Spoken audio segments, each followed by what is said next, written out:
প্রিয় লিসেনার্স, আসসালামু আলাইকুম। আশা করছি আপনারা সবাই ভালো আছেন। আজকে আমি আপনাদের মাঝে যে ঘটনাটি শেয়ার করতে যাচ্ছি, সে ঘটনাটি আমাকে দিয়েছেন বাংলাদেশ সেনাবাহিনী কর্মরত মোহাম্মদ মাসুদ ভাই। প্রিয় লিসেনার্স, আজকের ঘটনাটির সময়কাল 1970 দশকের একবারে মাঝামাঝি সময়টাতে।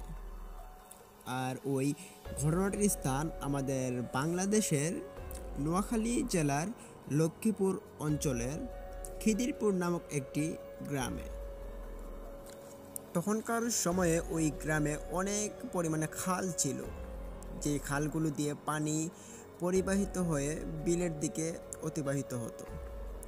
তো ওই খালগুলোর মাঝখানেই একটা খাল ছিল অনেক বড়, এবং অধিক গভীরতা সম্পন্ন ওই খালটি থাকাতে তার আশপাশে অনেক সুপারি গাছের চারা মানুষ রোপণ করে দিয়েছিল ওই খালের পাড়টা জুড়ে। বাংলাদেশে অনেক জায়গা রয়েছে যেগুলো এক এক জায়গাতে এক একটি কারণের জন্য বিখ্যাত হয়ে আছে। যেমন আমাদের রাজবাড়ী জেলা, ওইটা কিন্তু চমচমের জন্য বিখ্যাত। টাঙ্গাইলও চমচমের জন্য বিখ্যাত। তারপরে হচ্ছে ওই কুমিল্লা রসমালাইয়ের জন্য বিখ্যাত। তো ঠিক তেমনি আর ওই যে রাজশাহীর আম যেমন বিখ্যাত, তো ঠিক তেমনই কিন্তু ওই লক্ষ্মীপুর অঞ্চলটি ওই সুপারির জন্য অনেকটা বিখ্যাত ছিল। তো ওই খালের চতুর্দিকে কিন্তু অসংখ্য সুপারি গাছ। এই সুপারি গাছগুলোকে পাহারা দেওয়ার জন্য ওই খালের উপরে স্থানীয় ভাষায় ওইখানে ওটাকে মন বলে, যেটাকে আমরা বলে থাকি যে মাচা বা কিছু একটা অংশ বিশেষ। তো এরকম একটা তৈরি ছিল ওই খালটার উপরে। আর ওই মাচার উপরে কিন্তু একটা ছোটোখাটো একটা গড় তৈরি করা হয়েছিল, যেটা ওই সুপারি গাছগুলোর মালিকরা মিলে ওই গড়টা বেঁধে দিয়েছিল। তো ওই ঘরের ভিতরে মানুষ থাকতো দুইজন। এর মধ্যে একজন, যাকে কেন্দ্র করে আজকের এই ঘটনাটি, ওনার নাম হচ্ছে রফিক। এবং আদতে কি তার নাম রফিক ছিল কিনা এটা কিন্তু সন্দেহমূলক, তবে নানান ধরনের তথ্য উপাত্তর ভিত্তিতে তার নাম রফিক হিসেবে পাওয়া গিয়েছে। তো ওই রফিক আর তার সাথে যে লোকটা ছিল, দুজন মিলে পাহারা দিত, তাদের মধ্যে ওই রফিক ছেলেটি সে শুনতে পেত ওই সুপারি গাছের যে ঝোপটা ছিল, ওই ঝোপের ভিতর থেকে ছম ছম ছম ছম এরকম আওয়াজ সে শুনতে পেত প্রতিদিনই। প্রথম থেকে যখন সে শুনতে পায় যে এই আওয়াজটা ভয়ানক একটা আওয়াজ, তখন একদিন, 2 দিন, 3 দিন চলতে চলতে প্রায় 7 দিন হয়ে যায়। তখন রফিক চিন্তা করলেন যে এই বিষয়টা নিয়ে একটু ভাববার বিষয়, কেননা এই বিষয়টাকে যদি আমরা এখন হেলা করে দিই তাহলে কিন্তু আমাদের পরবর্তী ক্ষতি হতে পারে। এই ভেবে রফিক ওইটাকে খোঁজ খবর নেওয়ার চেষ্টা করলো। এইভাবে 7 দিন চলে যাওয়ার পর এইটা কি, এটা রফিক শনাক্ত করতে পারল। কেননা ওই 7 দিনের দিন যখন চলে আসে, তখন ওই ছমছমকারী আওয়াজকারী অবয়বটি রফিকের সামনে এসে হুট করে দাঁড়ায়। রফিক দেখতে পান একটা ফুটফুটে সুন্দরী একটি নারী তার সামনে এসে দাঁড়িয়ে আছে, এবং ওই সুন্দরী নারী ওই দিন তাকে বিয়ের কথা বলে। ওই রফিক কিন্তু অবিবাহিত ছিলেন। তিনি এই সুন্দরী পরীর মতো দেখতে একজন মেয়ের এত সুন্দর একটি প্রস্তাব তিনি পেয়ে তিনি রাজি হয়ে যান। মুহূর্তের মধ্যেই ওই পরীটি সে একটি কাজী নিয়ে আসে। তখন ওই কাজীর দ্বারা তারা দুজনের বিয়েটা সম্পন্ন করেন রাত্রিবেলা, এবং রফিক ওই পরীটিকে নিয়ে তার বাড়িতে চলে যায়। বাড়িতে নিয়ে যাওয়ার পর, যেহেতু গ্রাম অঞ্চল, এক কথা দুই কথা, 2 কান 3 কান হতে হতে পুরোটা গ্রাম ছড়িয়ে যায় যে রফিক একটা পরীকে রাত্রিবেলা বিয়ে করে নিয়ে এসেছে। চতুর্দিক থেকে মানুষ রফিকের বউকে দেখতে আসে, কিন্তু কেউ দেখতে পায় না। তবে রফিক এবং রফিকের পরিবারের কিছু সদস্যরা ওই পরীটাকে দেখতে পেত, কিন্তু সবসময় রফিক দেখতে পেলেও রফিকের যে পরিবারের কিছু মানুষজন ছিল তারা কিন্তু সবসময় ওই পরীটাকে দেখতে পেত না। আর বাহিরের লোকের তো দেখার কোনো প্রশ্নই আসে না। রফিকরা সাধারণত ধান ক্ষেত চাষ করে তাদের সংসার চালাতো।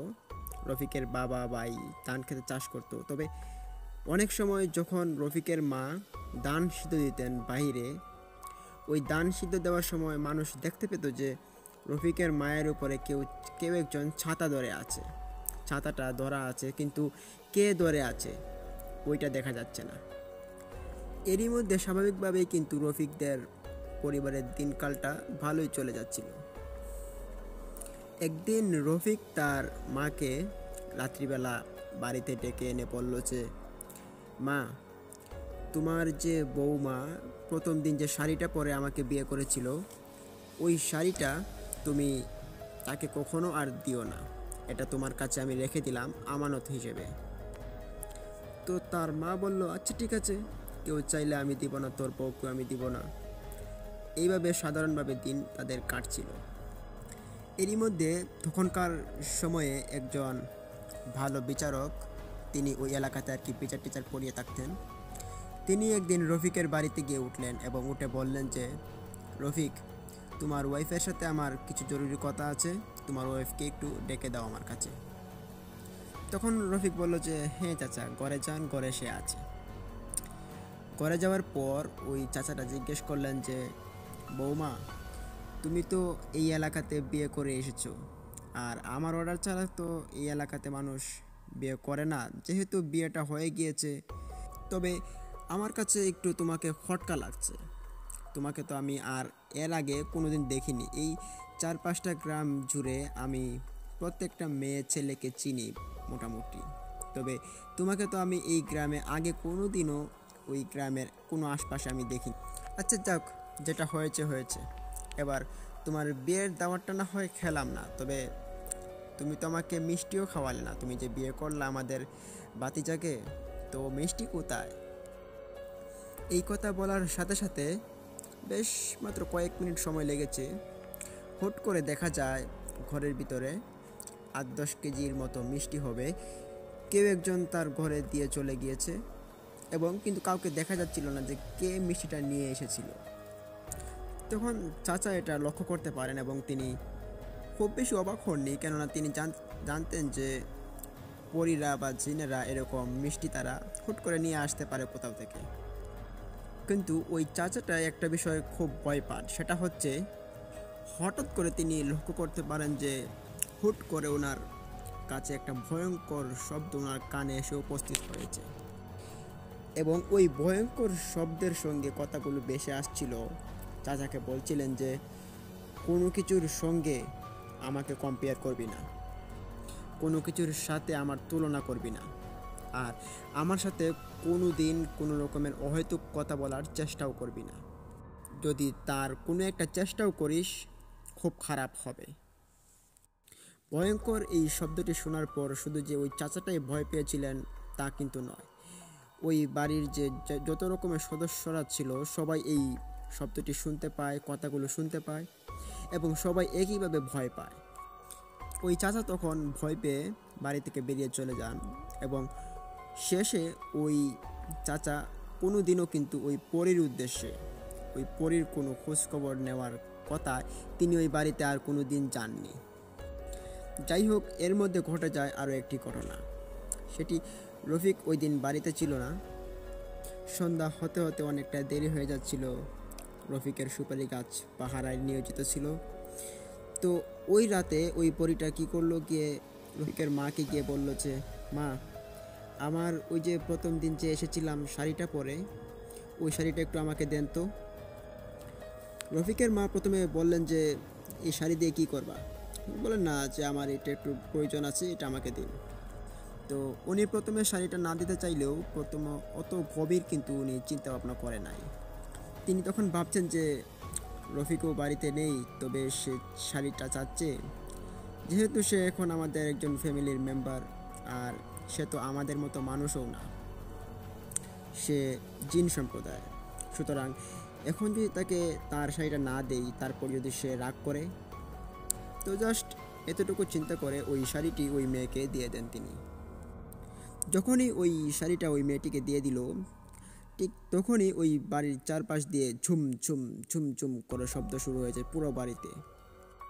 এবং শুধু বাড়ির লোকরাই দেখতে পারেন যে চারদিক থেকে 6টি পরী, চারদিক থেকে উপরিভাগ থেকে আকাশের দিক থেকে তারা নেমে নেমে আসছে তাদের বাড়ির ভিতরে।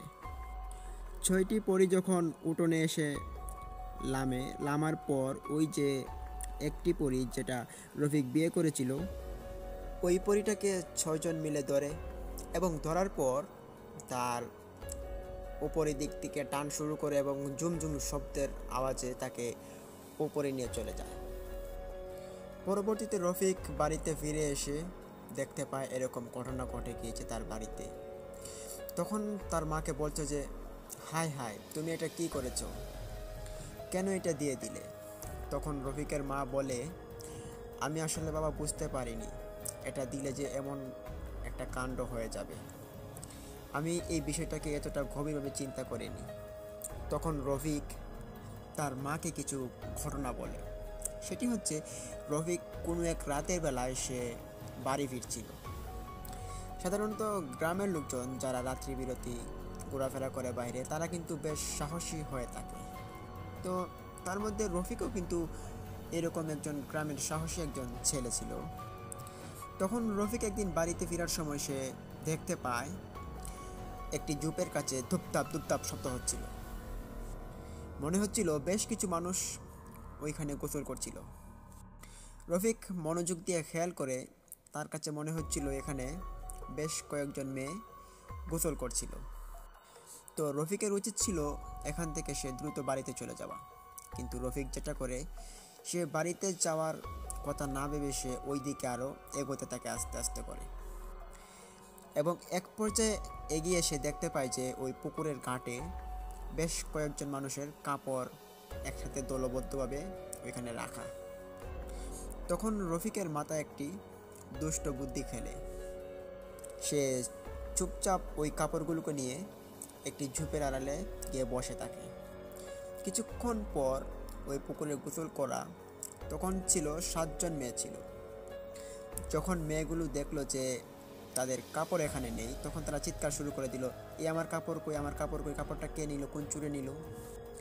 তখন রফিক সাহস করে ঝোপ থেকে বেরিয়ে আসে এবং বেরিয়ে এসে বলে যে আমি তোমাদের কাপড় নিয়েছি এবং আমি তোমাদের কাপড়গুলো আবার ফিরিয়ে দিব, কিন্তু আমার একটি শর্ত পূরণ করতে হবে। তখন এই অবস্থায় মেয়েগুলো পানি থেকে উঠতে পারছিল না, তাদের পরনে ভিজা কাপড় ছিল। ওখান থেকে একজন বলে উঠল যে কি শর্ত বলো? তখন রফিক বলল যে তোমাদের 7জনের মধ্যে থেকে একজন আমাকে বিয়ে করতে হবে। রফিকের এই কথা শুনে প্রথম 6জন যে পরী ছিল তারা রাজি হয়নি। এদের মধ্যেই যে ছোট একটি মেয়ে ছিল, ওই মেয়েটা রাজি হয়। তবে তারা 7জনই ছিল পরী, তারা 7জন ছিল আপন বোন। এদের মধ্যে ওই ছোট বোনটি রাজি হয়। তখন রফিক এক একজনের করে কাপড় দিয়ে দেয় এবং এক একজন করে আকাশে উড়ে যায়। সর্বশেষ যে ছোট পরীটি ছিল, সেই পরীটি রফিককে বলে যে হ্যাঁ, আমার কাপড় দাও, খুব শীঘ্রই তোমার সাথে আমার দেখা হবে। এই বলে কিন্তু ওই পরীগুলো সবগুলো চলে যায় এক এক করে। এবং এরপরেই ওই রফিক এবং তার সাথে আরও একজন, 2জন মিলে যখন ওই সুপারি গাছগুলো পাহারা দিত, তখন 7 দিন যাবৎ ওই পরীটি সুপারি গাছের আড়ালে গিয়ে সে চুমচুম শব্দ করত এবং 7 দিনের মাথায় সে নিজ শরীরটা রফিকের কাছে দেখায়। তখন অদ্ভুত একটা বিষয় ছিল যে রফিকের সাথে যে লোকটা ছিল, ওই লোকটা এমনভাবে ঘুমাতো যে তাকে কোনোভাবেই ডেকে তোলা যেত না। তো পরবর্তীতে এইভাবে রফিকের সাথে 7 দিন পর দেখা হয় এবং রফিকের বিয়ে হয় ওই পরীটির সঙ্গে। তারপরের ঘটনা তো গ্রামের সবাই জানে এবং পরিবারের সদস্যরা সবাই জানতে পারে। রফিকের একজন আত্মীয় তিনি তাকে পরামর্শ দেন এবং বলেন যে তুমি খুব একটা খারাপ কাজ করেছ। সেটি হচ্ছে, তুমি যখন বুঝতে পেরেছিলে যে ওইখানে 7জন পরী গোসল করতেছিল, তখন তোমার ওইখানে তাদের কাছে যাওয়া উচিত হয়নি এবং তাদের কাপড়গুলো লুকিয়ে ফেলাটা তোমার একদম মোটেও উচিত হয়নি এবং তাদেরকে শর্ত দিয়ে তোমাকে বিয়ে করানোর জন্য বাধ্য করা, এটাও কিন্তু তোমার পক্ষে একদম ঠিক হয়নি। যেহেতু তারা তোমাকে কথা দিয়েছিল, শর্ত মেনে নিয়েছিল, তার জন্য তোমার কথার প্রতিশ্রুতিটা তোমাকে দিয়েছে, কিন্তু তুমি এই কাজটা একদম অন্যায় করেছো। এই কাজটি করা তোমার উচিত হয়নি। কাউকে বিপদে ফেলে তার থেকে সুযোগ নেওয়া এটা কিন্তু উচিত না। এই কাজটি ভালো করনি। রফিক তার ভুলগুলো বুঝতে পারে, কিন্তু ভুল বুঝতে পারলেও অনেক দেরি হয়ে যায় তখন। ওই যে ঘটনাটা ঘটলো, রফিকের স্ত্রী চলে গেল, ওই রফিকের স্ত্রী পরিটা চলে যাওয়ার কিছুদিন পরেই রফিকের মস্তিষ্ক বিকৃতি হতে শুরু করে এবং আস্তে আস্তে সে পুরোদস্তুর উন্মাদ হয়ে যায়। তো গ্রামের অনেক লোকেরাই বলতো যে তার স্ত্রীর সুখে সে এরকম পাগল হয়েছে, কিন্তু আসলেই কি তাই? প্রিয় লিসেনার্স, আপনাদের কি মনে হয়? এটা কি সে তার স্ত্রীর সুখের জন্য পাগল হয়েছে, নাকি তার পিছনে রয়েছে অন্য কোনো কারণ, নাকি জিনদেরকে বিপদে ফেলে তাদের কাছ থেকে সুযোগ নেওয়ার কারণে এরকমটা তার সঙ্গে ঘটে গিয়েছে? লিসেনার্স, রফিক নামের এই যুবকটি পাগল হয়ে গিয়েছিল, এখন তার আর কোনো খোঁজখবর নেই। এই ঘটনাটি নোয়াখালী জেলার লক্ষ্মীপুর অঞ্চলের খিদিরপুর গ্রামে ঘটে গিয়েছিল। প্রিয় লিসেনার্স, এই ছিল আমাদের আজকের প্রথম ঘটনা। এবার আমরা চলে যাচ্ছি আমাদের সেই দ্বিতীয় ঘটনাটিতে। প্রিয় লিসেনার্স, দ্বিতীয় যে আরেকটি ভয়ানক ঘটনা আপনাদের মাঝে আমি শেয়ার করতে যাচ্ছি, সেই ঘটনাটি আমি শেয়ার করার আগে আপনাদের কাছে একটু জাস্ট আধা মিনিট কথা বলতে চাইব। যে কথাগুলো হচ্ছে যে, প্রিয় লিসেনার্স, প্রথম ঘটনাটি কেমন লেগেছে? যদি ভালো লাগে ভিডিওতে লাইক দিন, কমেন্ট করুন, শেয়ার করে বন্ধু বান্ধবদের মাঝে ছড়িয়ে দিন এবং আমাদের চ্যানেলটিকে অবশ্যই সাবস্ক্রাইব করুন। পাশে থাকা বেল আইকনটি অন করে রাখুন। প্রিয় লিসেনার্স, আমি দেরি না করেই চলে যাচ্ছি এখন দ্বিতীয় ঘটনায়।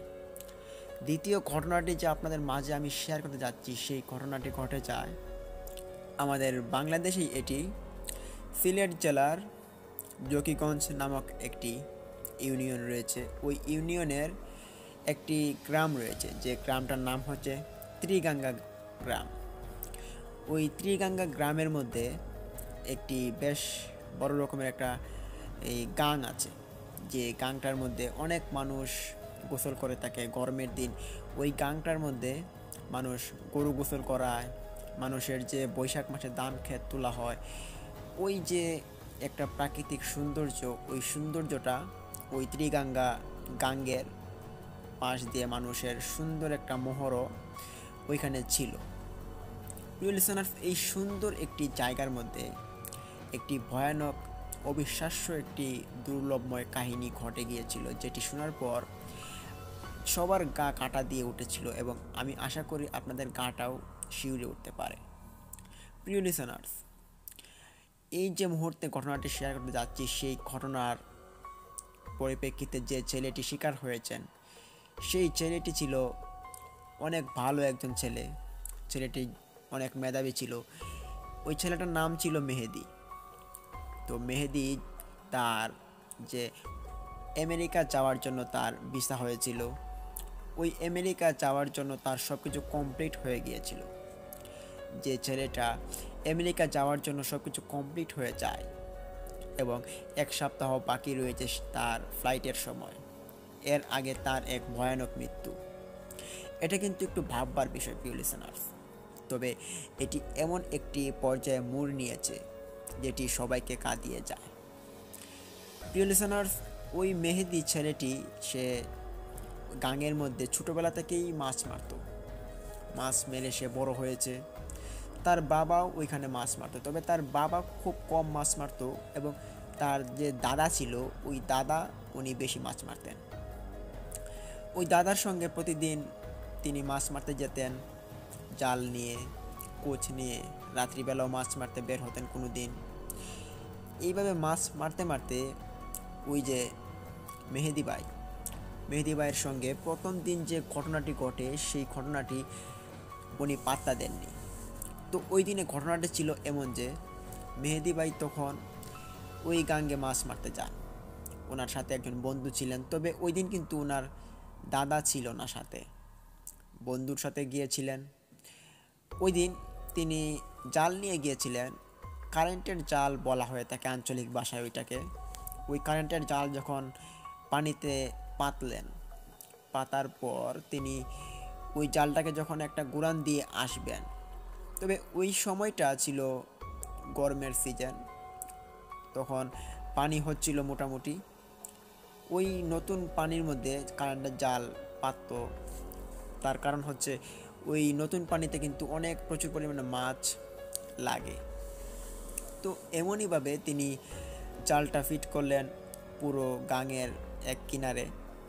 তিনি এখানে অবাক করা বিষয় কাণ্ড হচ্ছে যে তিনি প্রতিদিনই যে মাছের জন্য জালটা পাততেন, যখন মানে পাতার সঙ্গে সঙ্গে কিন্তু কোনো দিন ওইখানে মাছ লাগতো না। পাতার পর তিনি যদি সন্ধ্যার সময় জালটা পেতে যেতেন, তাহলে সকালবেলা এসে তুলতেন, সকালে পাতলে সন্ধ্যার সময় এসে তুলতেন, এরকম সিস্টেম ছিল আর কি। কিন্তু ওই দিন ঘটে যায় একটু অন্যরকম কাহিনী। তিনি যখন জালটা একটা গুড়ান দেন, গুড়ান দিয়ে আসার পর দেখতে পান যে বিশাল বড় একটা বোয়াল মাছ, যেটার ওজন প্রায় আনুমানিক দরে হবে 3 থেকে 4 কেজি ওজন হবে। এত বড় একটা বোয়াল মাছ। প্রিয় লিসেনার্স, এরই মধ্যে একটি কথা বলে রাখা ভালো যে সময়কালটা, ওই সময়টা ছিল তখন প্রায় আজ থেকে 7 বছর আগে। ওই 7 বছর আগে এই ঘটনাটি ঘটে যায়। যাই হোক, ওই মেহেদি যখন দেখতে পায় যে ওর জালের মধ্যে বিশাল আকৃতির একটা বোয়াল মাছ আটকা পড়ে গিয়েছে, এটা দেখার পর মেহেদি ওই নৌকার মধ্যে সে লাফাতে শুরু করে এবং সে মাছটাকে দেখতেছিল। তবে মাছটা এমনভাবে পেঁচে গিয়েছে যেটা বলার মতো ছিল না। মাছটা আর যেতে পারবে যে এটার কোনো গ্যারান্টি ছিল না। মেহেদি তখন ওই মাছটাকে খুব আনন্দের সহিত মাছটাকে জাল থেকে খুলে নৌকাতে তুলে এবং বাড়িতে চলে আসে। আশপাশের মানুষ হা করে তাকিয়ে আছে। তারা ভাবছে যে এই গাঙের মধ্যে শেষ পর্যায়ে না হয় এই 2-2.5 কেজি ওজনের মাছ পাওয়া যায়, তবে এই গাঙের প্রথম শুরুতেই সে এত বড় একটা মাছ পেয়ে গেল, অবিশ্বাস্য কাহিনী।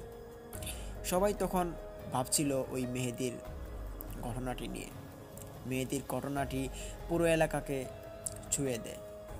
পুরো এলাকাতে রেকর্ড হয়ে পড়ে যে মেহেদি আজকে খুব বড় একটা বোয়াল মাছ মেরেছে। তাদের এলাকা যেহেতু একটা গ্রাম্য এলাকা ছিল, তবে গ্রাম্য এলাকাতে কিন্তু মানুষ একটা কিছু কাণ্ড ঘটলেই 1 কান 2 কান করে অনেকটা ছড়িয়ে যায়, এইভাবে ছড়িয়ে যায়। তখন কিছু মানুষ মেহেদির বাড়িতে আসে ওই বোয়াল মাছটা দেখার জন্য। মানুষ মাছটা দেখে অনেক মানুষ ওই মাছটার দিকে নানান ধরনের নজর দিয়েছিল। যাই হোক, ওই মাছটা মেহেদির মা কাটার পর কিছু অংশ রান্না করে এবং কিছু অংশ তখন ফ্রিজে রেখে দিল। আর ওই দিন যে ঘটনাটি ঘটে গিয়েছিল রাত্রিবেলা, সেই ঘটনাটি হচ্ছে মেহেদি ওই বোয়াল মাছই কিন্তু খাওয়া দাওয়া হয়েছিল রাত্রিবেলা। খাওয়ার পর যখন মেহেদি ঘুমাতে গেল, ঘুমের ঠিক মধ্যরাতে সে একটা স্বপ্ন দেখতে পায়। স্বপ্নের মধ্যে মেহেদি তখন ওই স্বপ্নের মধ্যে ছিল গাঙের মাঝখানে নৌকা নিয়ে দাঁড়িয়েছিল। সে নৌকার মধ্যে দাঁড়িয়েছিল এমনভাবে মনে হচ্ছিল তার পুরো শরীরটা বরফে ঘিরে গিয়েছে, তার পুরো শরীরটা শক্ত হয়ে গিয়েছে, তার এরকম একটা অনুভূতি হচ্ছিল। সে আর নাড়াচাড়া করতে পারছে না। এরই মধ্যে তার সামনে থেকে পানি থেকে কিছু একটা দানব আকৃতির অংশ বিশেষ, তবে এটা অবয়ব বলা যায়, ওই অবয়বটা পানি থেকে উঠে পড়ে। উঠার পর মেহেদির দিকে হা করে তাকায়। ওই অবয়বটার মুখ থেকে পড়ছিল রক্ত, চোখগুলো ছিল কড়া কড়া লাল টকটকে এবং তার পরনে কিছুই ছিল না।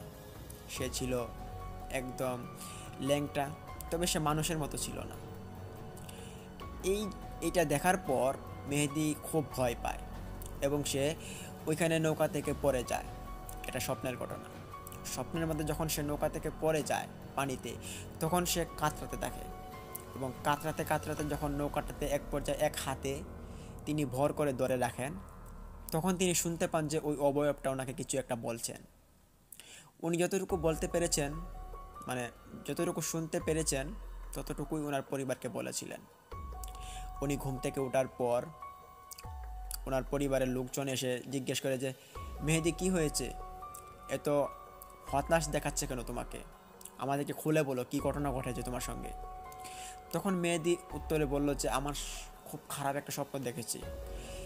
কোনো এক ভয়ানক অবয়ব এসে আমাকে বলছে যে, মেহেদি, তুই যে আজকে মাছটা এখান থেকে মেরে নিয়েছিস, এর ফল তুই ভোগ করতে হবে।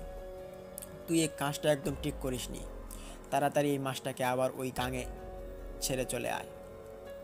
এই মাছটা হচ্ছে আমাদের একজন পরিচিত, তুই এই মাছটাকে গাঙে ছেড়ে দে, তোকে বারবার করে বলছি ওই মাছটাকে ছেড়ে দে। এরকমভাবে কথা বলে ওই অবয়বটি পানির সঙ্গে মিশিয়ে গেল আবার, এবং যাওয়ার সময় সে বিকট আওয়াজ তুলল, কিন্তু আশপাশে কেউ ছিল না এরকম স্বপ্নের মধ্যে সে দেখতে পায়। তার স্বপ্নটা পরিবারের লোকজনকে মধ্যরাতে শোনার পর সবাই একটু ভয় পায়, এবং ভয় পেয়ে মেহেদির মা কান্না শুরু করে, বলতে থাকে যে আমার ছেলেটা আর 6-7 দিন পরে আমেরিকা যাওয়ার কথা, ছেলের যদি এখন কিছু হয় তাহলে যে আমরা এত পুঁজি কাটালাম, পুঁজির কথা না হয় বাদেই দিলাম, আমাদের ছেলের যদি কিছু হয় আমরা তো বাঁচতে পারবো না। এই ভেবে তারা ভেঙে পড়েন, এবং ওই দিন থেকে মেহেদিকে আর বাড়ির বাইরে বের হতে দেয় না। তবে কদিন বা আর আটকে রাখবে, যদি মরণের ডাক চলে আসে, তার যে মৃত্যু অনিবার্য সেটা তো সবাইকে মানতে হবে। এমনই একটা দিনে 2 দিন তাকে আটকে রাখা হয় ঘরের ভিতরে। মেহেদির মা বলল যে ঘর থেকে বের হতে হবে না, এমনিই আজকে থেকে 7 দিন পর তোমার ফ্লাইট, সব কিছু ওকে আছে, আমেরিকা যাবা, ওইখানে গিয়ে তোমার লাইফটাকে সেটেল করো, এখানে এই বাইরে এখন চলাফেরা করার দরকার নেই, এমনি খুব খারাপ একটা স্বপ্ন দেখেছো। এরই মধ্যে মেহেদির মা ওই স্বপ্নটা দেখার পর তিনি যা করলেন, কিছু কিছু মাজার এবং কোনো কোনো জায়গাতে তিনি অনেক দান ফতে করলেন। তিনি দান করার কারণ হচ্ছে তিনি ভাবেন যে যদি আমি দান করি তাহলে আমার ছেলের বিপদটা হয়তো কেটে যেতে পারে। এইভাবে মেহেদির মা অনেক জায়গাতে দান ফতে করে, কিন্তু দান ফতে করার পরও যে কোনো লাভ হয়নি সেটা কি জানতো কেউ? যাই হোক, মেহেদি 2 দিন চলে যাওয়ার পর 3 দিন অতিবাহিত হয়, তবে 4 দিনের মাথায়, ওই 4 দিন যখন ছিল, এর 3 দিন পরেই কিন্তু তার ফ্লাইট, আমেরিকা যাওয়ার ফ্লাইট তার আর 3 দিন পরেই। ওই 3 দিন আগে সে একটা কাণ্ড করলো, যেটা হচ্ছে তার পাশের বাড়ি থেকে একটা বন্ধু আসে তার বাড়িতে। আসার পর তারা একসাথে মজা মাস্তি করতে করতে এক পর্যায়ে তারা বাড়ি থেকে বের হয়ে চলে যায়। তখন মেহেদির মা বাড়িতে ছিল না, না থাকার কারণে মেহেদি বাড়ি থেকে বের হয়ে যেতে পেরেছে। তার একটা বোন ছিল, বোনটা মানা করার পরেও সে বেরিয়ে চলে গেল। তখন তারা হাঁটতে হাঁটতে ওইখানে একটা ডিপ কল ছিল, যে ডিপ কলটা মানুষ অগ্রহায়ণ মাসে যেগুলা ধান ক্ষেত ফলন করায়, ওই ধান ক্ষেতগুলোতে পানি দেওয়া হতো। সেটা খুব মোটা একটা পাইপ ছিল, দূর থেকে দেখলে মনে হতো এটা একটা অজগর সাপ বিশাল আকৃতির পড়ে আছে, এরকম একটা পাইপ ছিল। তবে ওই পাইপের উপর গিয়ে বসে থাকে মেহেদি এবং মেহেদির বন্ধু, এবং সামনে গাঙ্গের জলজলা পানির স্বেচ্ছেছে আবহাওয়া, এবং আশপাশে ব্যাঙে ডাকছে, বৃষ্টি হবে বলে কথা। তারা বসে আছে। ওই বসে থাকতে থাকতে হঠাৎ মেহেদির চোখ যায় ওই গাঙের ঠিক এক কিনারায়। সে দেখতে পায় ওইখানে কিছু একটা অংশ বিশেষ নাড়াচাড়া করছে পানির মধ্যে। তবে যত সময় যাচ্ছে ততই কিন্তু ওই পানির যে নাড়াচাড়াটা বেড়েই চলেছে। তার কাছে মনে হচ্ছিল প্রথমে কোনো ছোট মাছ হয়তো নাড়াচাড়া করছে, তবে না, যখন সময় অতিবাহিত হতে থাকে তখনই সে লক্ষ্য করতে পারে যে এটা কোনো বড় মাছ হবে নিশ্চয়ই, আর এই মাছটাকে আমি আজকে ধরতে চাই। এইভাবে মেহেদি যে কাজটা করলো, সে ওই মাছটার কাছে চলে যায়। তখন পাশে থাকা মেহেদির বন্ধুটা সে তার বিষয়টা জানতো এবং তার যে বাইরে বের হওয়াটা নিষেধ সেটাও সে জানতো। তখন তার বন্ধু বলে উঠলো যে মেহেদি যাস না ওইখানে, তোর বিপদ হতে পারে। মেহেদি বলল, যা রে ভাই, তুই কি বলিস উল্টাপাল্টা কথা, তুই কি এখনো কুসংস্কারের জগতে এখনো কি পড়ে আছিস? আমার ওই স্বপ্নের কথাটা তোদেরকে বলাটাই ভুল হয়েছে। এই ভেবে মেহেদি হেঁটে যা। তখন কেই বা জানতো যে মেহেদির আজকে তার দিন ঘনিয়ে আসছে, তার মৃত্যুর দিনটা এইভাবে। তখন মেহেদি যখন হাঁটা শুরু করে ওই মাছটার দিকে, তখন ওই মাছটাকে ঝলঝলা দেখাচ্ছিল। মেহেদি খুব সুন্দর করে দেখতে পাচ্ছিল ওই মাছটা জলজল করছে। এরই মধ্যে মেহেদির মা শুনতে পায় যে মেহেদি গাঙ্গে গিয়েছে, গাং পারে। তখন মেহেদির মার কি আর কলিজায় পানি থাকে? তিনি ঘর থেকে চিৎকার শুরু করে বেরিয়ে চলে আসেন এবং ওনার সাথে ওনার বাবাও চলে আসে, ওনার পরিবারের আরও 2-3 জন মেম্বার চলে আসে। তবে আস্তে আস্তে ততক্ষণে যা হবার তা হয়ে গিয়েছে। মেহেদি যখন ওই মাছটার দিকে এগিয়ে যাচ্ছিল, তার পিছন দিকে তার বন্ধুরা ছিল, তবে তার বন্ধু কিছু করতে পারেনি। আর না করতে পারার কারণ হচ্ছে তার বন্ধুরা তখন দেখতে পায় ওই মেহেদিকে। মেহেদি যখন ওই মাছটার দিকে হাত দিবে, মাছটাও কিন্তু খুব অদ্ভুত রকমভাবে সে বেসেছিল, খুব বলা যায় যে একটা বোকার মতো বসেছিল মাছটা।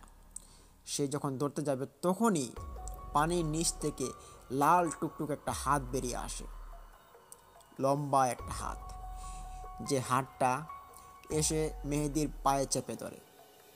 5টা আঙ্গুল বড় বড়, আঙ্গুল থেকে রক্ত ঝরছে, যে রক্তের প্রভাবে ওই গাঙ্গের পানির কিছু অংশ লাল হয়ে যায়। এই দেখে মেহেদির বন্ধু একটু পিছিয়ে পড়ে এবং দূর থেকে দেখছেন যে মেহেদির মা বাবা, মেহেদির সাথে ঘটে যাচ্ছে খুব খারাপ একটি ভয়ানক ঘটনা। এই দেখে কি আর মেহেদির বাবা মায়ের কলিজায় পানি থাকে? তখন দৌড় শুরু করেন মেহেদিকে বাঁচানোর জন্য মেহেদির মা বাবা। কিন্তু না, ওই যে হাত, ওই হাতটা মেহেদিকে টেনে হিচড়ে পানির ভিতরে নিয়ে চলে যায় খুব ভয়ানকভাবে। আর তখনই পানির নিচ থেকে শুরু হচ্ছিল ভয়ানক শব্দ। পানিতে যেমন সুনামি চলে এসেছে, খুব পানির ঢেউ, যেমন ভূমিকম্প শুরু হয়ে গিয়েছে, এরকম একটা অবস্থা। তখন আশপাশে যারা জেলেরা ছিল, যারা ধান ক্ষেতের শ্রমিকরা ছিল, তারা সবাই দেখতে পায় এই বিষয়টা সবার নিজ চোখে। তখন কারো কিছু করার ছিল না, তার কারণ হচ্ছে যে ভয়ানক একটা জিনিস মেহেদিকে টেনে নিয়ে গিয়েছে, তার সঙ্গে লড়ার কারো ক্ষমতা নেই। এই ভেবে মানুষ সবাই কান্না করে, মেহেদির মা তো ওইখানে কান্নায় ভেঙে পড়ে। তখন যথারীতি ওইখানে মানুষকে ফোন দেওয়া হয়, যারা নিরাপত্তা বাহিনী ছিল পুলিশকে ফোন দেওয়া হয় তাকে খুঁজে দেওয়ার জন্য। ডুবুরি আনা হয় পরবর্তীতে, কিন্তু মেহেদিকে কোথাও খুঁজে পাওয়া যায় না। প্রিয় লিসেনার্স, এরই মধ্যে আরও একটি কাহিনী আপনাদের মাঝে উপস্থাপন হতে চলেছে, যেটি আপনারা শুনলে আপনাদের শিউরে উঠতে পারে এবং এই কাহিনীটি মেহেদির সঙ্গেই ঘটে যায়। প্রিয় লিসেনার্স, যখন মেহেদিকে খোঁজাখুঁজি হয় পানির নিচে, তখন ওই ডুবুরিরা নামতে চায়নি। তার কারণ হচ্ছে, প্রথমে নামতে না চাওয়ার কারণ হচ্ছে ওই যে ঘটনা ঘটে গিয়েছে যে পানির নিচ থেকে রক্ত মাখা একটা লম্বা হাত মেহেদিকে টেনে নিয়ে চলে গিয়েছে। এটা সবাই বুঝতে পেরেছে যে এটা কোনো একটা অশরীরী বা কোনো একটা পিশাচের কাজ ছাড়া আর কিছুই হবে না। আর মেহেদির ওই বোয়াল মাছটা ধরার কথাও কিন্তু সবাই বুঝতে পারে। আর এর পরিপ্রেক্ষিতে সবাই জানে যে এটা তার সঙ্গে ঘটার কথা, যেটা ঘটে গিয়েছে। তখন আর কিছু করার নেই। তো ডুবুরিরা প্রথমে নামতে না ইচ্ছুক করে, তবে তাদের চাকরিতে টান পড়বে বিদায় তারা ওই যে গাঙে নামার জন্য তারা প্রস্তুতি নেয়। তবে তারা একা কেউ যেতে রাজি হয়নি, 4-5 জন মিলে একসাথে তারা পানির নিচে যায়। তো পানির নিচে যাওয়ার পর তারা ওই দিন কিছু পায়নি, প্রায় আধা ঘন্টার মতো খোঁজাখুঁজি করেন তারা।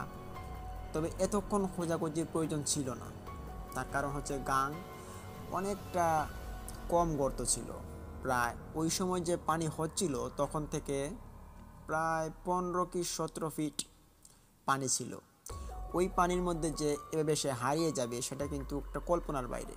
এত লম্বা একটা গাং কোন কিনারা থেকে কোন কিনারা নিয়ে চলে গিয়েছে মেহেদিকে, সেটা কি কেউ বলতে পারে? তখন এইভাবে একটা দিন কেটে যায়। মেহেদির পরিবারে এসে সুখের ছায়া। মেহেদিকে হারায়, মেহেদির যে লাশটা, ওই লাশটাও তারা পায়নি। তখন মেহেদির মা বাবা কান্নায় বিমোহিত, মেহেদির আত্মীয় সবাই কিন্তু একই অবস্থা। তখন ওই দিন রাত্রিবেলা আবারও সবাই ঘুমাতে যায়। ঘুমাতে যাওয়ার দিন ঘটে আরও একটি ঘটনা।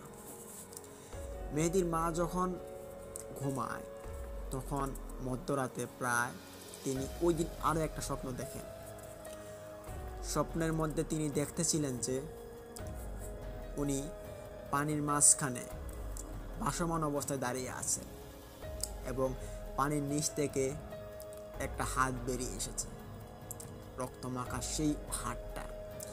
এবং সেই হাতটা এসে মেয়েটির মাকে বলছে যে এই যে শোন, তোর ছেলেকে যদি তুই পেতে চাস আর পাবি না। তোর ছেলে তো মারা গিয়েছে। তোর ছেলের যদি দেহটাকে পেতে চাস তাহলে যে বাকি বল মাছটা ছিল, যেটা তোরা এখনো রান্না করিসনি, এটা তোরা খেতে পারবি না। তোরা জলদি করে এই ফ্রিজে রাখা মাছের যে অংশটুকু সেটা এসে গাঙ্গে ফেলে দিয়ে যাবি এবং তোর ছেলেকে ওই গাঙের শেষ মাথা যেখানে শ্মশান ঘাট অবস্থিত হয়েছে সেই শ্মশান ঘাটের কাছ থেকে তোদের ছেলের মৃতদেহটাকে নিয়ে আসবি। এই বলে বেনিশ হয়ে যায় চাচির সামনে থেকে ওই অবয়বটি।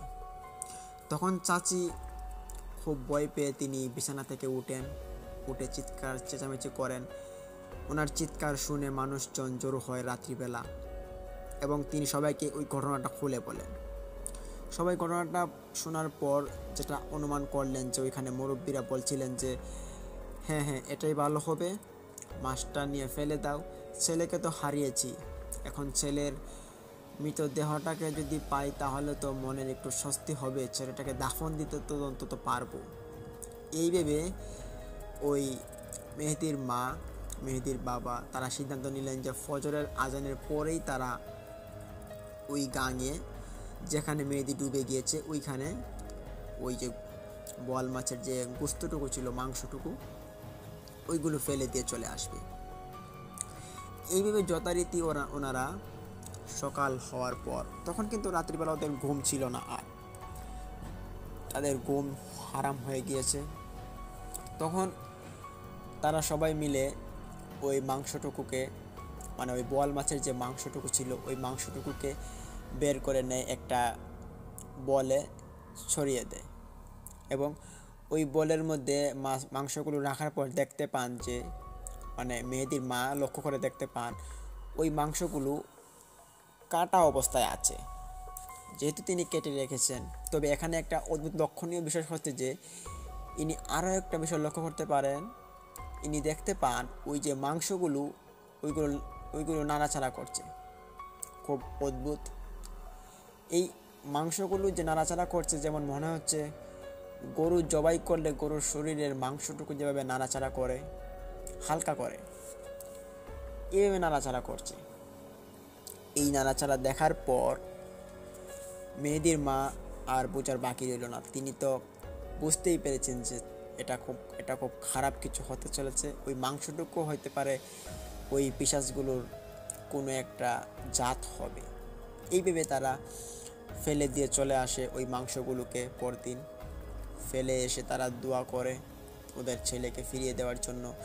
পাশ থেকে লোকজন এবং ভালো কিছু মানুষজনকে নিয়ে তারা রওনা দেন ওই পুকুরে, ওই যে গাঙের শেষ মাথায় যেখানে শ্মশানঘাট অবস্থিত, ওই শ্মশানঘাটের পাশে ওদের ছেলেকে ফেলে রাখা হবে, এটা এরকম কথা ছিল। এই ভেবে তারা, অনেক লোক ছিল, প্রায় 80 থেকে 90 জন লোক ওই মেয়েদিকে খোঁজার জন্য ওই দিকে এগিয়ে যায়। এত বড় লোকের সমাগম। তখন ছিল প্রায় দুপুর 3টা বেজেছিল সূর্য গনিয়ে যাচ্ছে। ওরা যখন যায় গিয়ে দেখতে পারে যে কিছুই নেই ওখানে। তখন তারা দোয়া পড়তে থাকে। তারা বলছিলেন যে আমার ছেলেটাকে ফিরিয়ে দাও, আমার ছেলেটা কোথায় আছে কে জানে, ছেলেটা আমার তো মারা গিয়েছে, আমার ছেলেটার দেহটা একটু ফিরিয়ে দাও না। তখনই হঠাৎ করে দেখতে পান যে ওই গাঙের শেষ মাথা যেখানে পানির স্রোত নেই, সেইখানে একটা শার্ট, যেমন পিঠের যে অংশটা ওইটা টুক করে ভেসে উঠেছে। এটা দেখতে পেরে পিছনে থাকা একটা ছোট ছেলে, তার বয়স প্রায় 11 থেকে 12 হবে, সে দেখতে পায়। দেখার পর সে চিৎকার দিয়ে বলে ওঠে যে ওই দেখো, গাঙের মাঝখানে কিছু একটা ভেসে উঠেছে।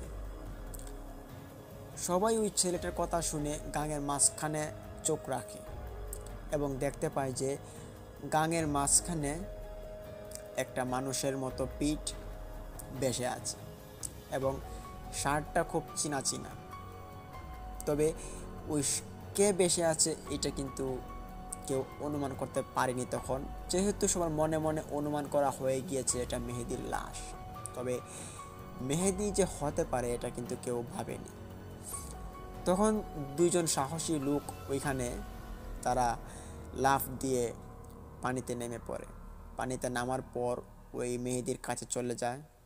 মেহেদীর কাছে যাওয়ার পর দেখতে পায় যে ওইটা মেহেদীর লাশ। মেহেদীর মুখ যখন উল্টানো হয় মেহেদীর লাশ তখন দেখতে পায়। তো মেহেদীর লাশ এমন অবস্থায় ছিল, তারা মেহেদীর লাশকে উল্টানোর পর মেহেদীর লাশটাকে ফেলে তারা একটু দূরে সরে গিয়েছিল, যারা পানি থেকে তুলতে গিয়েছিল। তখন তারা ভাবলো যে মেহেদী তো মারা গিয়েছে, তাকে এখন ভয় পেলে চলবে না, তাকে নিয়ে উপরে যেতে হবে। উপরে আনার পর সবাই যা দেখতে পায়, মেহেদীর সারা শরীর ক্ষত বিক্ষত হয়ে আছে, ছিন্ন ভিন্নর কোনো অবস্থা নেই। মনে হচ্ছে কেউ তার শরীর থেকে মাংসগুলো খুলে খুলে নিয়েছে একটু একটু করে। এই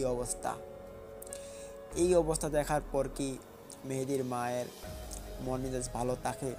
তিনি হয়ে পড়েন অজ্ঞান এবং ওই মেহেদীর মাকে সবাই মিলে সান্ত্বনা দিয়ে পানি দিয়ে ওনাকে জ্ঞান ফিরান এবং যথারীতিভাবে মেহেদীর লাশটাকে দাফন দেওয়া হয়।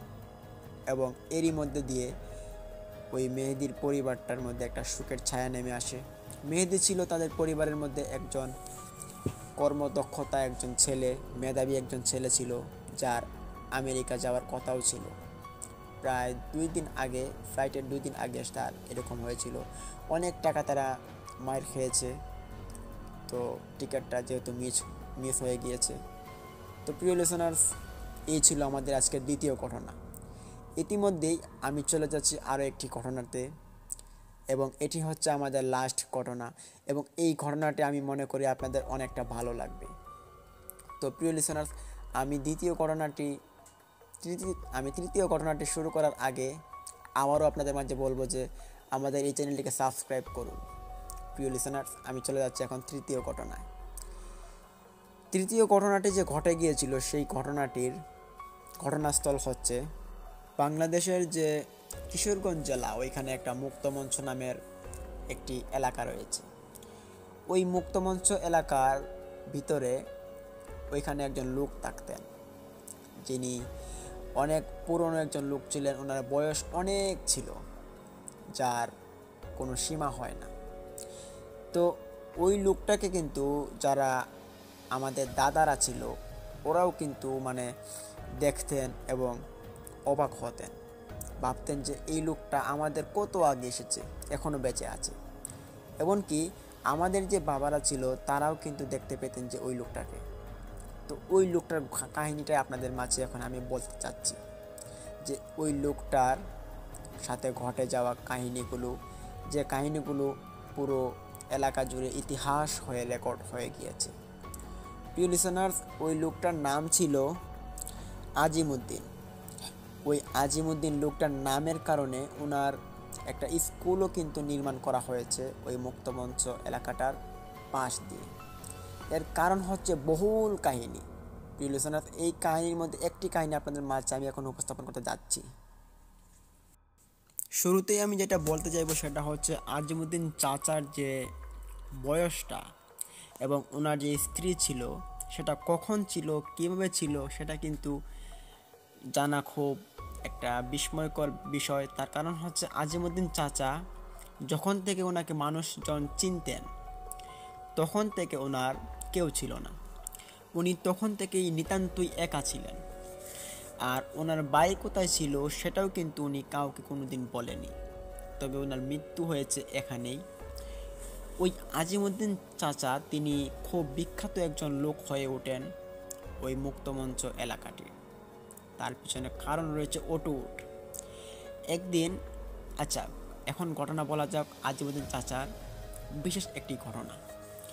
তিনি একদিন রাস্তা দিয়ে যাচ্ছিলেন, তখন ওই যে রাস্তাটার কিনারে একটা বিশাল আকৃতির একটা দানবের মতো কি জানি একটা গাছ ছিল। ওইটা একটা বট গাছের মতো ছিল, যেটা এখন নেই। তবে ওইটা বট গাছ নয়, বট গাছের মতোই জাত ছিল, তবে এটা বট গাছ নয়। এটার মধ্যে ফল হতো, যে ফলগুলো কাঁঠালের মতো লম্বা লম্বা ছিল, তবে এত লম্বা না। এক একটা ফল প্রায় 7 থেকে 8 ইঞ্চি লম্বা, 4 থেকে 5 ইঞ্চি চওড়া হবে, এরকম ফল। তবে এই ফল খাওয়া যেত না, এটার ভিতরে পুরোটাই কষ ছিল।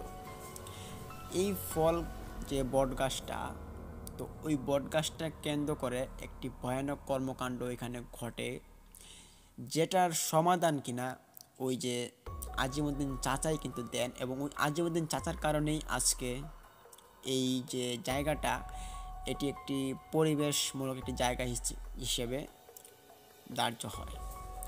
প্রিয় লিসনার্স, তখনকার সময় ছিল বহু আগের, আজ থেকে না হলেও আমাদের 2-2.5 জন্ম আগের ঘটনা। সেটি প্রায় 70-80 বছর আগের ঘটনা হবে, তো প্রায় এরকম। তো তখন ওইখানে ওই গাছটা ছিল, ওই গাছের নিচ দিয়ে তিনি আসা যাওয়া করতেন রেগুলার। ওনার সাথে অনেক মানুষই কিন্তু এখানে আসা যাওয়া করত। তো এইভাবে কিন্তু আসা যাওয়া হতে হতে এইখানে গাছটার নিকট অনেক মানুষ অনেক রকমের বিপদে পড়তেন। তারা কেউ কেউ ওইখানে কান্না শুনতে পেতেন, কেউ কেউ ওখানে এমন কিছু শুনতে পেতেন যে ওনাকে কেউ একজন পিছ থেকে টেনে ধরছে। আবার ওইখানে এমনও ঘটনা ঘটতো যে ঘটনাগুলো ছিল মানুষকে ওইখানে উপরে তুলে নিত, এটাও এখানে প্রচলিত ছিল। ওই বট গাছের উপরে টান দিয়ে উপরে তুলে নিত। এরকম ঘটনা যখন একজন মানুষের সাথে ঘটে যায়, তার করার বা কী থাকে সেটা আপনারা হয়তো আমরা বুঝতে পারি। প্রিয় লিসনার, এমনভাবে মানুষের কাছে অত্যাচার জুলুম করা হতো ওই গাছটার নিকট। কতগুলো দুষ্ট পিশাচ এবং জিনেরা, যে পিশাচ এবং জিনের কারণে ওই এলাকাটা নিতান্তই বাজে একটা পরিস্থিতিতে চলে গিয়েছিল। তখন মানুষের সঙ্গে এরকম অন্যায় অত্যাচার দুষ্ট জিনেরদের কবলে পড়ে যায় ওই এলাকাটা, মানুষদের খুব অত্যাচার করে। এটা আজিমুদ্দিন চাচা তিনি প্রায় সময় তিনি লক্ষ্য করতেন। এবং তিনি একদিন ওই গাছটার নিচে আসেন। দিনটি ছিল ফুটফুটে রোদে ভরা। ওই দিনে তিনি খুব জোরে জোরে চিৎকার করে মানুষকে ডাক শুরু করেন। ওনার চিৎকারের ডাক শুনে ওনার যে ভক্তগুলো ছিল, ভক্ত থাকার কারণ হচ্ছে উনি খুব ভালো একজন মানুষ ছিলেন। তো যাই হোক, ওনার চিৎকার শোনার পর অনেক মানুষ ওইখানে এসে হাজির হয় এবং ওনার নিকট এসে বলতে থাকেন যে, চাচা কি হয়েছে, আমাদেরকে খুলে বলুন। তখন ওই চাচা বললেন যে, আমার কিছু হয়নি, তবে আমি এখন কিছু করতে যাচ্ছি। সবাই অবাক হয়ে বললেন যে, কি করতে যাচ্ছেন?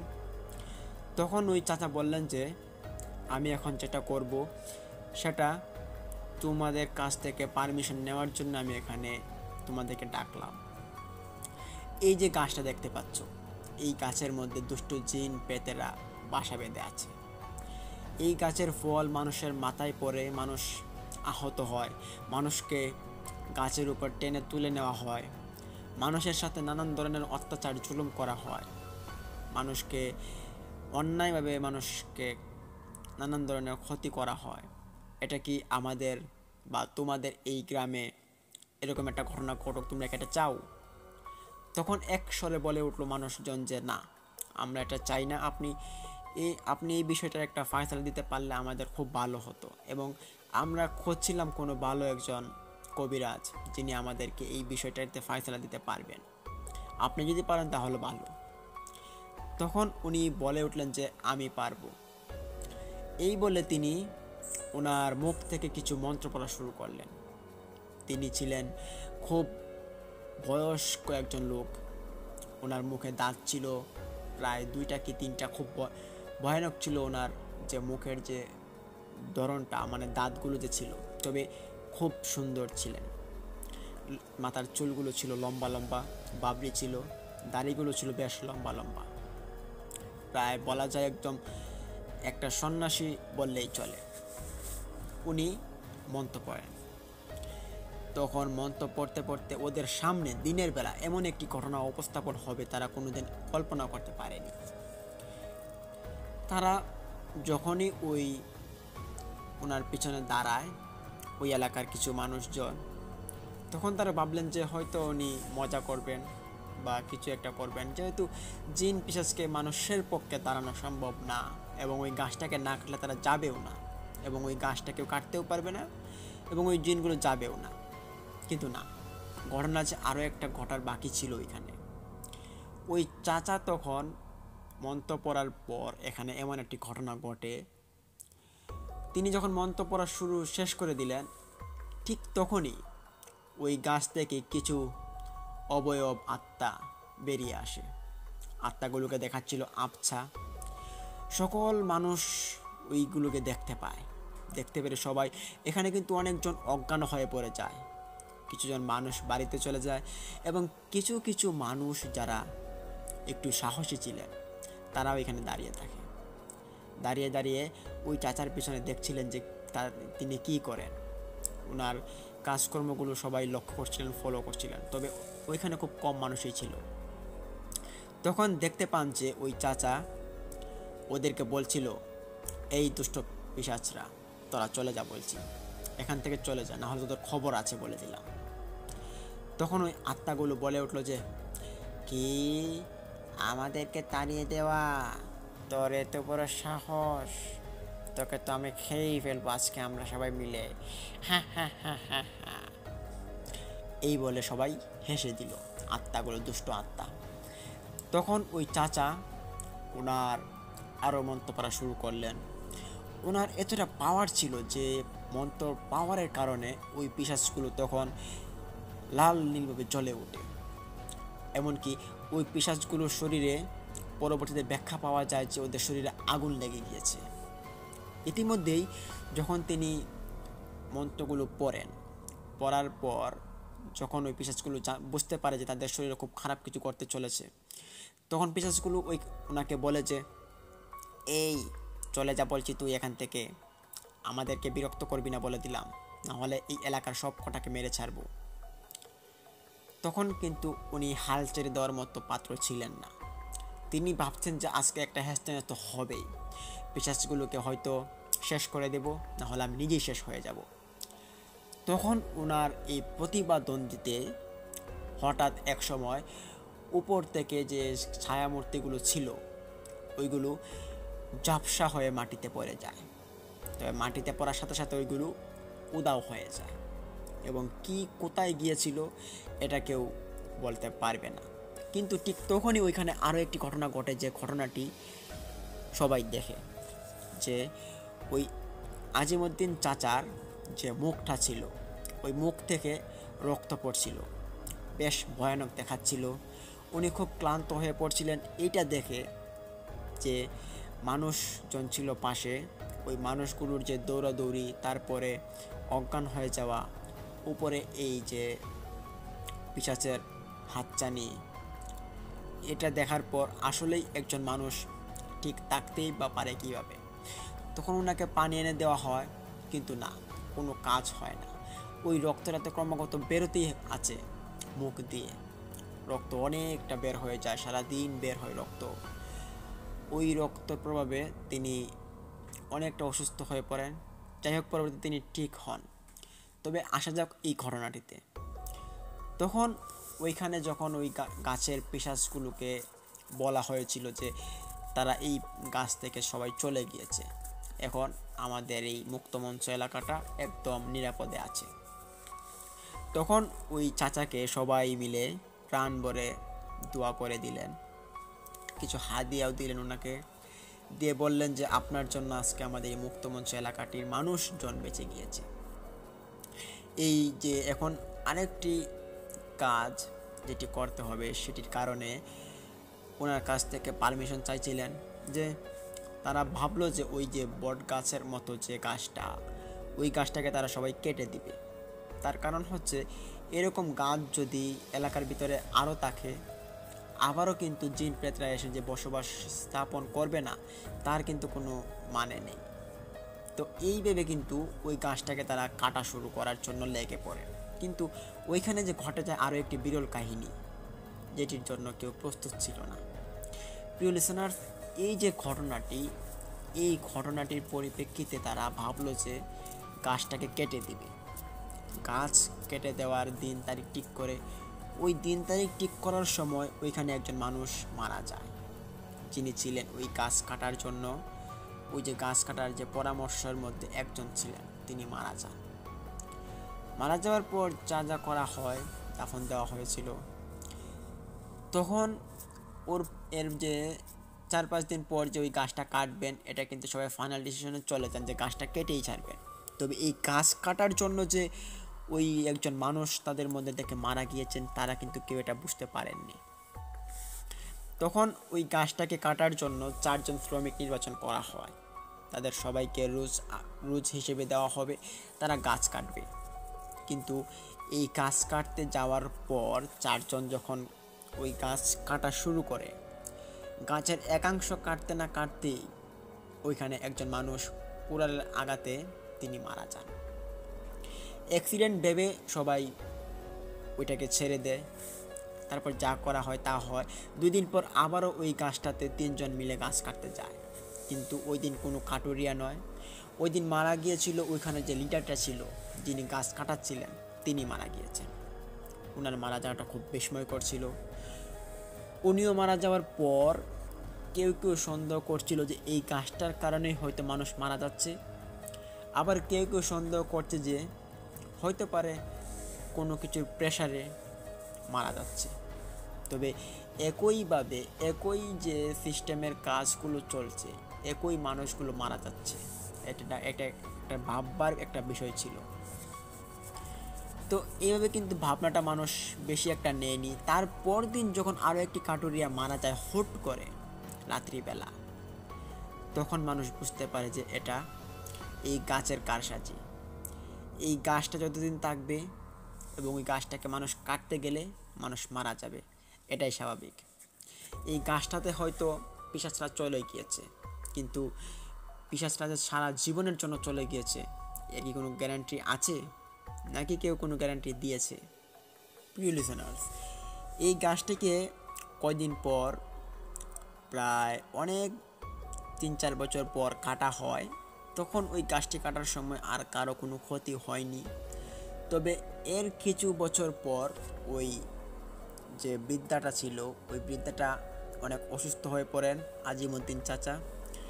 তখন ওনার অসুস্থ হয়ে পড়ার পর অনেকে ভাবলেন যে ইনি হচ্ছেন আমাদের এই গ্রামের একজন অন্যরকম একজন মানুষ, তো ওনার জন্য আমাদের কিছু একটা করা দরকার। এই ভেবে ওনার নাম অনুযায়ী একটি স্কুল ওইখানে স্থাপন করানো হয়। এই স্কুলটা এখনও আছে, আপনারা চাইলে দেখতে পারেন। তবে ওই চাচার কিন্তু অনেক ঘটনা এখানে সচরাচর আছে, এগুলো আপনাদের মাঝে আমি অন্য দিন সময় নিয়ে আলোচনা করব। তো প্রিয় লিসেনার্স, আজকের ঘটনাটি কেমন লাগলো? 3টি ঘটনা নিয়ে আজকের এপিসোড আমরা বানালাম। তো আজকের 3টি ঘটনা যদি আপনাদের কাছে একটুও ভালো লেগে থাকে, তাহলে ভিডিওতে লাইক দিন, কমেন্ট করুন, শেয়ার করে বন্ধুবান্ধবদের মাঝে ছড়িয়ে দিন, এবং অবশ্যই আমাদের চ্যানেলটিকে সাবস্ক্রাইব করে আমাদের পাশে থাকুন, বেল আইকনটি অন করে রাখুন, যাতে আমরা ভিডিওগুলো আপলোড করার সাথে সাথে আপনার নোটিফিকেশন পেয়ে যান। তো প্রিয় লিসেনার্স, আজকের মতো আমরা আপনাদের কাছ থেকে এই মুহূর্তে বিদায় নিতে চলেছি। তো প্রিয় লিসেনার্স, সবাই ভালো থাকুন, সুস্থ থাকুন। আসসালামু আলাইকুম।